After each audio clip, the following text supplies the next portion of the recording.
আপনাদের প্রত্যেকের নিশ্চয় মনে আছে বাংলাদেশের হিন্দু নেতা তথা ইস্কনের অধ্যক্ষ চিন্ময় কৃষ্ণ দাসের কথা, যাকে বাংলাদেশ পুলিশ বাংলাদেশ ন্যাশনাল পার্টির নেতা ফিরোজ খানের মিথ্যে অভিযোগের ভিত্তিতে অর্থাৎ চিন্ময় কৃষ্ণ দাসের নামে বাংলাদেশের জাতীয় পতাকা অবমাননার অভিযোগ তুলে রাষ্ট্রদ্রোহ মামলায় গ্রেপ্তার করা হয়েছিল, যাকে এখনও অর্থাৎ দীর্ঘ 4.5 মাস পরও এখনও জামিন দেয়নি বাংলাদেশ সরকার।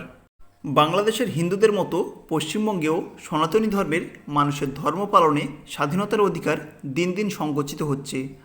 বাংলাদেশে যেমন জেহাদিদের অত্যাচারে হিন্দুদের ঘরবাড়ি ভাঙচুর, অগ্নিসংযোগ, হিন্দু দেবদেবীর মন্দির ভাঙচুর এবং মূর্তি ভাঙচুর চলছে, তেমনি পশ্চিমবঙ্গে সাম্প্রতিক সময়ে বারুইপুরে শীতলা মায়ের মূর্তি ও মন্দির ভাঙচুর করা হয়েছে। বসিরহাটে হিন্দু মন্দির ভাঙা হয়েছে। এমনকি মালদার মোথাবাড়ি অঞ্চল, মুর্শিদাবাদ অঞ্চল, এমনকি পশ্চিম মেদিনীপুরের বিভিন্ন স্থানে সাম্প্রতিক সময়ে হিন্দুরা আক্রান্ত হয়েছে। তবে গতকাল রাত 11টার সময় হিরণ্ময় গোস্বামী মহারাজের উপর অতর্কিত হামলা হয়। পশ্চিম মেদিনীপুর জেলার দাসপুরের ধরমপুর গ্রামে ভাগবত কথা হওয়ার পর প্রসাদ গ্রহণ করে উনি নিত্যদিনের মতো বাইরে হাঁটছিলেন। এমন সময় পেছন থেকে দুজন দুষ্কৃতী হিরণ্ময় মহারাজের উপর অতর্কিত আক্রমণ করে, গলায় দড়ি দিয়ে চেপে ধরে এবং ধারালো অস্ত্র দিয়ে আঘাত করে, এমনকি ওনার মাথার জটা পর্যন্ত কেটে দেয়। হিরণ্ময় মহারাজ এখন ঘাটাল হসপিটালে চিকিৎসাধীন আছেন।